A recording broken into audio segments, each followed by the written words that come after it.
In 1966, Time magazine ran a cover story asking, "Is God dead?" The cover reflected the fact that many people had accepted the cultural narrative that God is obsolete, that as science progresses, there's less need for a God to explain the universe. It turns out, though, that the rumors of God's death were premature.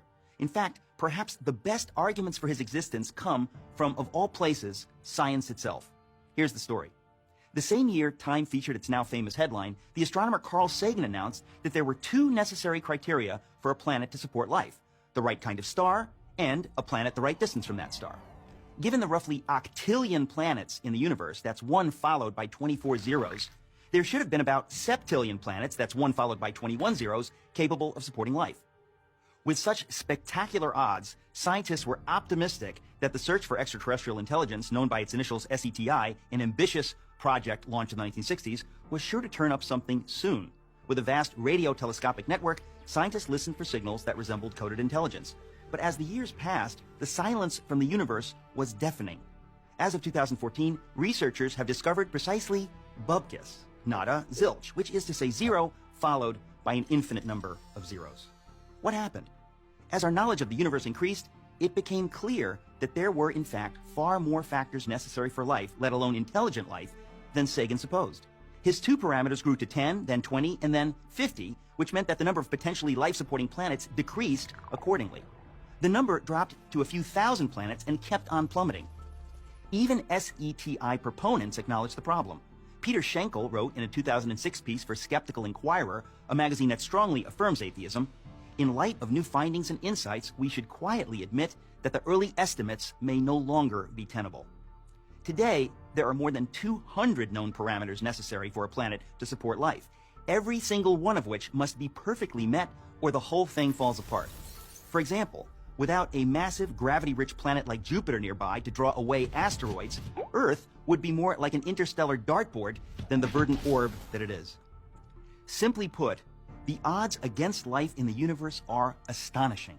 Yet, here we are, not only existing, but talking about existing. What can account for it? Can every one of those many parameters have been perfectly met by accident? At what point is it fair to admit that it is science itself that suggests that we cannot be the result of random forces?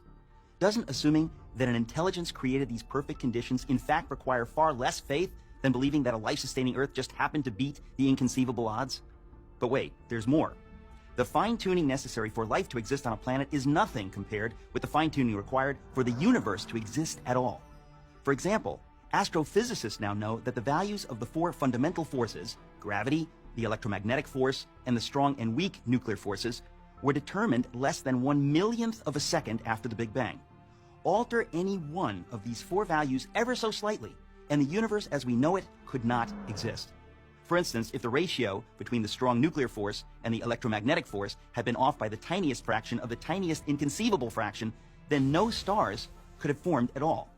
Multiply that single parameter by all the other necessary conditions, and the odds against the universe existing are so heart-stoppingly astronomical that the notion that it all just happened defies common sense. It would be like tossing a coin and having it come up heads 10 quintillion times in a row. I don't think so. Fred Hoyle, the astronomer who coined the term Big Bang, said that his atheism was greatly shaken by these developments. One of the world's most renowned theoretical physicists, Paul Davies, has said that the appearance of design is overwhelming. Even the late Christopher Hitchens, one of atheism's most aggressive proponents, conceded that without question the fine-tuning argument was the most powerful argument of the other side. Oxford University professor of mathematics, Dr. John Lennox, has said, "The more we get to know about our universe, the more the hypothesis that there is a creator gains in credibility as the best explanation of why we are here." The greatest miracle of all time is the universe. It is the miracle of all miracles, one that inescapably points to something or someone beyond itself.